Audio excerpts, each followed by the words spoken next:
Hey everybody, welcome back to Nerd News Today. I'm Matthew, and in this episode, we're taking another look at one of Super7's Ultimate figures from their Transformers lineup. Previously on this channel, I took my very first look at any of their figures, and that was with Optimus Prime, leader of the Autobots.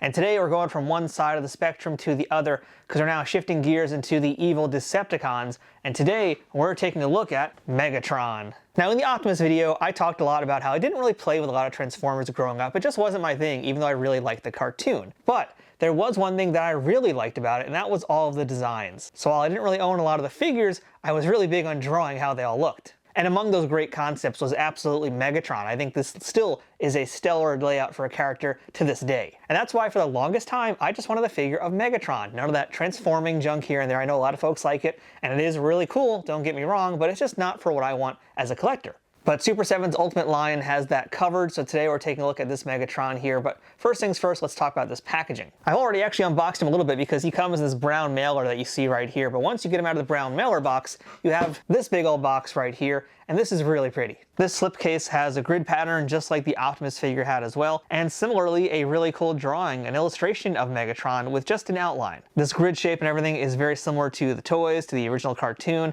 and we're getting all that information here with this great looking design. I just think it looks really cool. And likewise on the back, just like we got with Optimus, this time around we have the Decepticon symbol on the back, and nothing else but that, in that really cool, shiny looking material. And that material is what you're seeing on the front as well. And I really dig how cool and how glistening this piece looks already. But that's only the beginning of the packaging here, because the real action starts once you take off that slipcase. And upon doing so, you're going to be greeted by an enormous window in the front that lets you see a whole bunch of stuff here. That includes most of the action figure minus his feet. No, this isn't a Rob Liefeld drawing, it's just how they pack them, as well as a ton of his accessories. And I should note, there's actually a second tray of accessories behind this Megatron. But you're getting a pretty good view up front of what he comes with. Right below the window, you've got the Transformers logo, but this time around, it is the Decepticon version of the logo. So instead of it being more red and blue, this time it's more silver and purple. And that's how you know either that something is evil or it was made by Prince. The back of the packaging has no bio or anything like that, but what we do get is a throwback to the original 80s toys. And that would be this really cool looking bio card over here. And that has a bunch of Megatron stats, like his strength, his intelligence, his speed, all that good stuff. And that same drawing that we saw on the front of the box as well.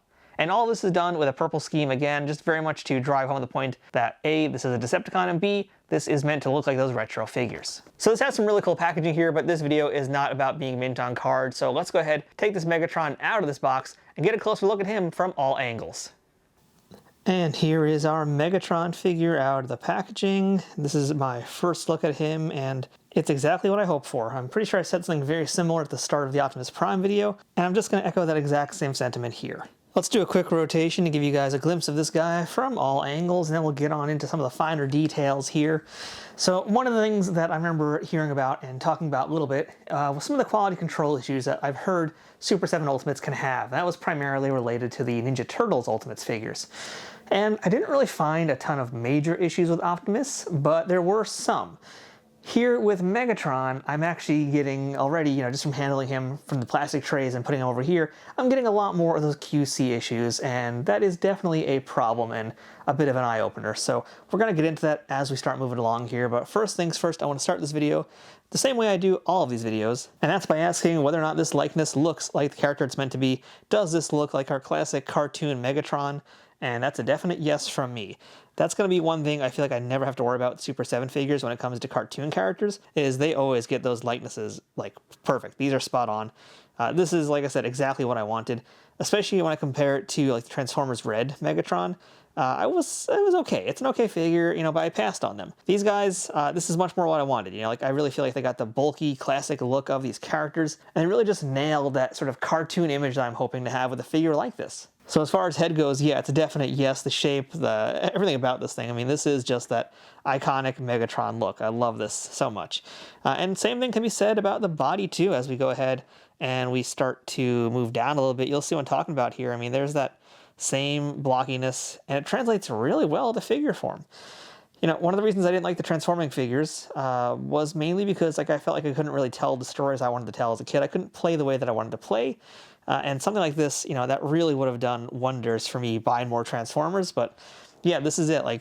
I'm not expecting this to have super amazing ball jointed things or whatever. That's kind of the cool thing here is they've managed to keep that style of the cartoon, but also get some like modern day aesthetics in here, some modern day flexibility, but still retaining the look. And that's one of the things that I feel like the Transformers Red series didn't do. They were unable to actually do that successfully. And here, from really all angles, you know, this really seems to work. Like, they figured it out, and it wasn't that hard to figure out, but yeah, they definitely nailed the look. And, you know, they're not really hiding into the joints or anything like that. It's all there and all just fits in and works really nicely, every part of it. Some really nice paint detail here, but that's the thing about these Transformers too, is they're going to have a pretty clean paint application because it's not like they're doing a ton different here. I mean, and I will admit that this is not a cel-shaded figure, and I'm fine with that because I personally don't really like cel-shaded action figures. I like cel-shaded statues, but not the figures. But paint overall, I'm not seeing a single missed drop anywhere, and that's mostly because it's a pretty simple, straightforward figure. When it comes to the paint application, for the most part, I think everything is just molded plastic. I don't think there's too much paint on him outside of like these elbow joints maybe, and some like paint in his eyes on the decal on the chest, some bits in his stomach there, but overall a lot of this is just the molded plastic, so you're not going to have a lot of issues with paint. So it's all very clean, very sharply executed, and that's, again, the kind of thing I'm looking for with a Transformers action figure. Now let's talk about their articulation though, because that's kind of a big factor with these Super 7 Ultimates figures and how they move or don't move. And in the case of this Megatron, he's a little floppy. He's actually quite disappointingly floppy.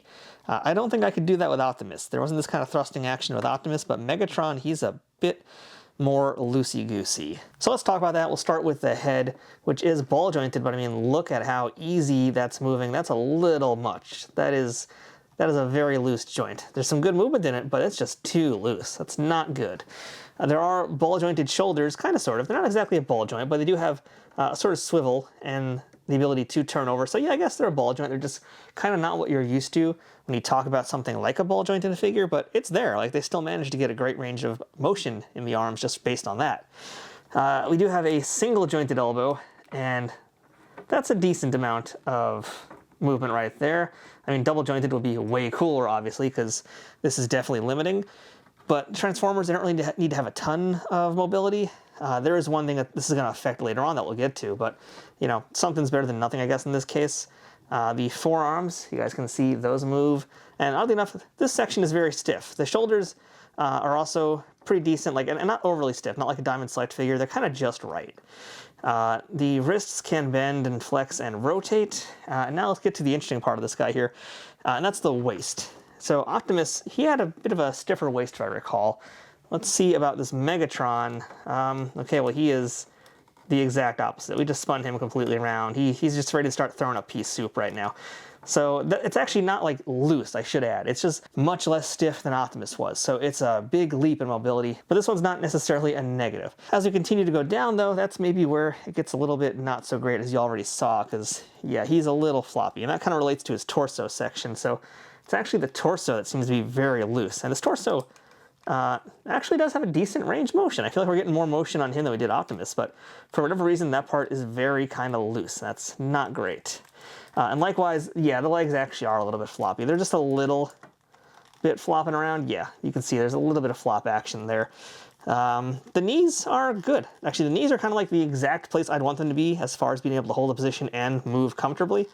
And it's a single joint there, but that's good. That's okay. I'm okay with that amount of looseness. Like, there is an acceptable amount of loose to actually move things around versus flopping like a fish out of water. And yeah, like, I feel like these ankles move a lot nicer than Optimus too. So yeah, there's definitely a difference here, and it kind of just proves that when it comes to Super 7 Ultimate figures, user mileage may vary, and it most certainly will. So let's start jumping into accessories right now, and this Megatron has a bunch. You know, I thought Optimus had a lot, but Megatron, I think he has a few more than he did, which is wild to think about. And Megatrons are also a bit smaller, as we're going to see, so that's probably why they're packing a lot more in there, but it's still, either way, a ton of value. Our Megatron comes with not just one, but two additional heads. First, we have this head with a mind control helmet. This is molded onto him. It is not a removable helmet. It's one piece. And that's kind of a fun little throwback accessory to include. I couldn't tell you what episode this is from, because like I said, I'm not a big Transformers base of knowledge, but it's a cool head to have, actually. It's kind of interesting. It's a very unique one. And we'll do a head swap right now just to see how he looks and see if we can do this. Because one other thing I didn't mention is, you know, I got this big cannon thing in the back of Megatron. I don't believe that this comes out, so it kind of does get in the way just a little bit when I'm trying to pop some heads out and do some swapping. All right, so you just gotta be careful when you do it, but it does pop out eventually, and I think we got the head more or less in. That head is not all the way in there, but it is a little bit tricky because this big old cannon, but the head does fit. With a little bit more work, you can definitely get it on there. So that's head number 2, but we do have one additional head as well for 3 heads total. And that's going to be the power hungry head. And since this head's already, oh, okay, actually it's kind of in there. It's not in there all the way. Since that head is fairly loose compared to the other one, let's see if I can get this guy all the way in right now. And the other problem too is what's on his chest, which we'll come to in a moment. So again, not all the way in there, but enough to at least show it off. That's a cool head too. I actually think that's a really fun head. I'm just calling it like a Vampire Megatron, but I like that that's in there. That's really cool. A nice way to get some other heads. Just like Optimus had a spare head, you know, I like that Megatron's got 2, and they're both pretty different and unique. Now, one reason I had a little bit of trouble with the heads is because of this next thing. It's not an accessory, it's just a feature that Megatron, but I'm gonna lump it into here because I think it's pretty cool. So what Megatron has here as a special kind of feature is his antimatter chest.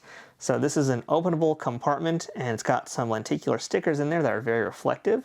And when you expose his chest, you get to see that. So because of that, there's a little bit of space in this sort of dock, if you will. And that does make it a little bit awkward when you're like trying to get your finger on it and like use it as a base, because it almost feels like it's just gonna break or something. It's not going to, I don't think, but it is a little tricky to kind of like deal with this while also trying to swap a head out. So it's a cool feature though, don't get me wrong. Just you're gonna have to learn to work around it if you're gonna do a lot of head swapping with this toy. Just like Optimus, our Megatron also has a bunch of hands here, and that includes 2 trigger fingers, which you can see right here, and 2 sort of open hands as well. And right now our Megatron's got closed fists, so that's 6 hands, 3 pairs total, and there actually is a 7th hand, this one right here. This is just one hand only doing this, and this is his hand holding an Energon cube, and that is, I think, really cool. So I'm gonna actually do that swap right now. Oh, good, that comes out really easily. That's great. And listen to that squeak. But there you go. That is Megatron holding up his Energon cube. And I like how that looks. But already you're kind of seeing one of the downsides of the articulation on this figure. And because of the way that it's designed to sort of keep those articulation joints not necessarily hidden, but just diegetic to the figure itself, that results in Megatron really not being able to hold this beyond what he's doing right now. Like if he wanted to hold it closer to his chest or, well, really anything with it, like he can't. This is as far as his arm is going to go over. This is as much as the forearm can do. So yeah, for the most part, it's kind of just like Megatron's at a party offering somebody an Energon cube. It's cool to have. I really do like this, but maybe this wasn't the most thought out way to execute this, or hey, I mean, there might not even be a good way to execute this, but that's how they're doing it. Megatron has a few things you can hold in addition to that. One of them is this Energon sword, I think this is, or a laser sword, and it looks really cool. The downside is I'm not really sure which hand is going to be capable of holding it, because the trigger finger seems a little thin to get this handle into it easily, and these figures, their fingers are very, very tight and not flexible. That's the kind of thing where you could easily stretch or break it, and not in a good way. And I don't think his other hand can really hold it that well. I mean, that's not in there. It's just kind of hanging out, so I don't know which hand it's meant to actually be held in. It's a cool accessory, I just don't know what to do with it. And likewise, I could say the same for his blaster. Again, another very cool looking accessory, but I don't know which hand I can easily get it in without like breaking a finger off. So like, okay, this open hand is obviously not the right one. We need a trigger finger hand, but I think we're gonna have that same issue because these things are so tight. And this was a problem I had with Optimus as well. Getting it in there, it takes a lot of work, and I'm a little uncomfortable doing it. But let's see. This one's actually not going so badly so far. It's kind of getting in there, but it's still kind of a fight. It's like we almost got it. There we go. Okay. This one, it did fit. If anything, this is the kind of thing you want to warm up. And I'd probably say the same about the other weapon as well. So maybe you just need to warm it up a little bit more before you start doing anything with it. So there we go. That is his blaster in his hand. And it looks like it's been pulled right out of the cartoon. It's pretty cool looking. I like how that looks. Nice sculpting to it. If you're wondering, by the way, where Megatron's gun form is, I believe that's packaged with Starscream. So if you're looking for that in this figure, you're not going to find it. You're going to have to get that elsewhere. We got a few other fun accessories here as well. We have a beaker, which you could say is how he's making his Energon. And you could probably get it in the hand that has the trigger finger to hold him if you wanted to do that. Otherwise, this is the kind of thing you could probably put in like his open hand and just have him holding it up, because yeah, you can't really have him grip the tube itself. So if anything, maybe it's just an accessory to have on a table. But it's cool that he has it there, and you know, you can have your Megatron do some cooking. and you guys know exactly what I mean. There's also the Pearl of Bahaudin. I have no idea what it is. I don't really have enough expertise to talk about it, so I'm just going to move on, but there it is. I mean, it's the Pearl of Bahaudin, or Dean, or maybe it's a bacteria. I don't know, but there it is. And just like how Optimus had a little buddy, so does Megatron. His little buddy is a Kremzeek, I believe they are actually, yeah, Kremzeek. I'm really, really happy to see him in this packaging. That's a fun little accessory. And he just looks so adorable on Megatron's shoulder. He also feels a little bit more stable, I think, than Spike did to me, but it's really cool. He's made out of translucent plastic, so he's got a nice little light effect to him. Very nice minifigure that's included with this big old Megatron. And now we got 3 last accessories I want to talk about. These are the ones that I'm very excited about. And first things first, you know, my Megatron's been a little naked for this video, and that's because we haven't introduced this yet. This is his forearm cannon, and there is a little slot on the side of his forearm to attach that to. So really, I probably should have put this in sooner, but I didn't. Let's see. All right, great. That goes in really nicely. And now that's perfect. That's perfection for Megatron there. So you guys can see that right now. Let me zoom out a little bit more so you can get a full picture of how cool this looks. Like, now we're talking. This is Megatron the way he's meant to be. And there's some really great sculpting detail on this too. A lot of great detail on this cannon. And his arm's holding up pretty good. I will say too, for the most part, Megatron, he's a pretty thick figure with a very solid base. So that's actually working in our favor in this time because he's able to support the weight of that cannon. I think that's, you know, he's drifting a little bit, but not much. And that's, I think, thankfully also because of the way his ankles are made, he's not going to really like start bending over more than this because that's as far as his ankles go. So he's going to be able to actually hold that cannon up, it looks like. I mean, is he arching over a little bit? Yeah, but that's mostly because this chest joint is a little bit loose. That's what's, I think, pulling him down. Yeah, it's that. But he's actually holding the weight of it pretty well. Now the question is, can you get him in some like cool poses with this? I mean, that's going to be up to you to figure out. There is a little bit of pull down, actually. You're seeing that now, a little bit of gravity kicking in. So, you know, I don't know if he's going to be able to pose much with his arm up. That's going to maybe require some like museum putty or something, or museum wax. But as far as just having him pose straight with it on his arm, that works for me. That looks good. Like that, yeah, looking at it from my camera right now, that's kind of like Megatron perfection right there. That's very solid. This is looking great, but there's still 2 more accessories to go. And this one is another hand attachment, but we're actually going to leave our cannon in, and let's take off. Oh, okay, we were going to leave it in, but decided to fall out. So yeah, I will admit, it's not in there super tight. It's not like the most secure. It's in there secured enough, but it's definitely not locked in place. But that's actually fine, because I think we're going to leave it off just for the time being, because I want to make sure the swap is easy. And we get 2 versions of Megatron's mace. And if I recall, it actually does go in the same hand as his blaster, which is some serious overkill, but there we go. So we have 2 maces here, and this is the first one. And I think I'm gonna have to do another hand swap here for this. And maybe we'll put that open hand back in him right now. I think this is probably the most fitting, perhaps, way to do this. Let's see if we're gonna be able to pull this off. All right, yeah, we can kind of fake this. All right, I'm on, oh, maybe not. I spoke too soon. We're definitely now starting to see the limitations of some of that articulation, but this is one of his maces, one of 2 maces for Megatron. And what's interesting about this one is this one actually is articulated. That is an articulated plastic chain that's going from his hand over there. That is indeed articulated. And that's a very nice little feature to have in there. A very unexpected feature too. So yeah, it can actually like move around and swing and stuff, and that is very cool. And I love this color as well. This is a real nice looking 80s bright color. But look at how cool this is. It actually has a flailing flail, I guess you could say. I mean, it's a mace, but I think a flail is the kind that's actually in the chain. So whatever you want to call it, doesn't matter. But there actually is a version like this. And in addition to this version, we have another mace. This one is not as flexible, although there actually is a little bit of a joint here. Hopefully you guys can see that. There's a little joint here to give you some bendability, but this one is a little bit more solid. So when you put that in Megatron's hand, you could have him do a little bit more solid kind of posing. And again, that blaster cannon just fell right out. That is really annoying. Okay, that's actually getting worse as we go along. But you can have him have his mace like this, and there you go, a little bit more solid. I don't really know why you need the 2, but whatever. You know, again, he can't really do much other than have it droop. That's kind of the downside of this. Is like it's there, but it doesn't really do a ton. It's just hanging and drooping, and that's not really great. So personally, I'd recommend just sticking with the one that's on the chain, because that's the coolest and it's going to move the best. But, you know, definitely it's one of those accessories that's cool to have, but possibly needed some more time and development to figure out how to make it actually function and be more than just a pretty accessory to look at. Let's do some side-by-side figure comparisons right now. I'm going to bring in a G.I. Joe classified Outback, and see if I can squeeze him over here next to that cannon, and a Marvel Legends Monet as well, so you can see how Megatron's going to scale up. And Ultimates figures, they're meant to be in the 6-inch scale, but generally, you know, this Transformers line, it's kind of doing its own thing because they are way bigger, and they're meant to be, you know, looking at least a little bit bigger in this size. So yeah, Megatron's going to stand above both these characters, not too far off, but still just enough to look more imposing. So let's swap out these two figures now for a WWE Mattel Legends Mr. Perfect figure. And I've also got from Jada Toys, I've got one of their Street Fighter figures here as well. So we can get some Street Fighter versus Transformers action here. And again, Megatron looking bigger than the others, but not really too much bigger, surprisingly. I mean, you can see how Mr. Perfect's kind of lined up. He's not that far off, although Ryu does look kind of tiny next to both of them. Let's bring in some McFarlane figures. I've got a McFarlane Warhammer 40K figure over here. Not one of the Ultramarines, but it's one of the other characters here.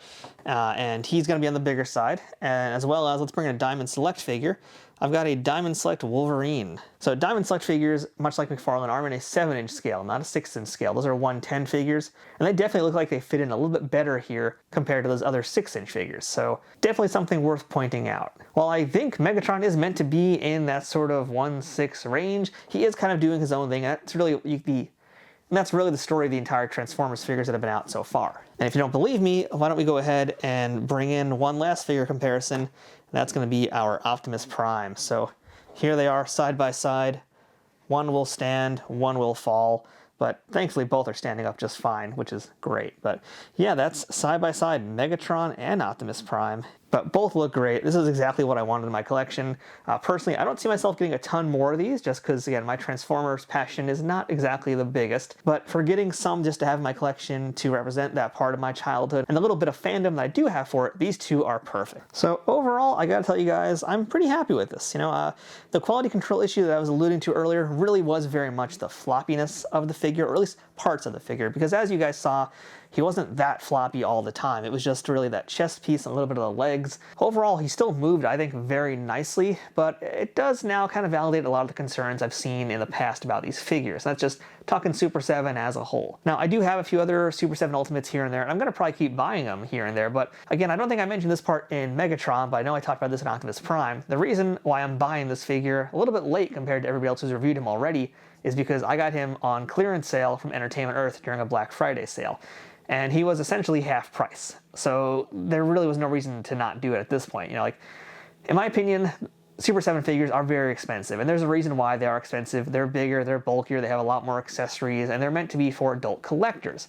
However, I think there's also a point of diminishing returns with these things, and, you know, the price of these guys has gone up a lot over the last few years especially, and it's hard for me to really say, like, I'm okay with spending 70, 80 bucks on a single figure. I mean, even just thinking about their upcoming Godzilla Ultimates, they look amazing, but they're like over 100 bucks each, and that's really tough to do. So I'm going to say the same thing that I said in Optimus. I think these figures are really great. I just don't really feel comfortable spending that amount of money just yet. So my personal stance on these is really just play the long game. Patience is going to be a virtue, and that's with collecting in general nowadays. It really feels that way. A lot of companies are starting to abuse the fan base, starting to abuse the consumer base too, you know, and I think if we hold out a little bit longer, I don't know if it's going to say anything to the companies. I doubt it will. If anything, it could ultimately end up hurting us and biting collectors in the butt in the long term. It's hard to say, but yeah, unfortunately, I think Super 7 stuff is a little expensive, and I get it. And for me personally, I'm going to be waiting till all these guys tend to have a bit of a price drop, at least 20% if not more. But overall, I still like this figure a lot, and I can definitely give him a recommend. Just again, not a full price recommend. Now, if you want to pick him up for yourself, I'm going to have links to a few different places where you can find this Megatron and other Super 7 Ultimates. So please consider using those links because they help support this YouTube channel at no extra cost to you. So until next time, I'm Matthew. This has been Nerd News Today. Thanks for watching, and we'll see you guys next time.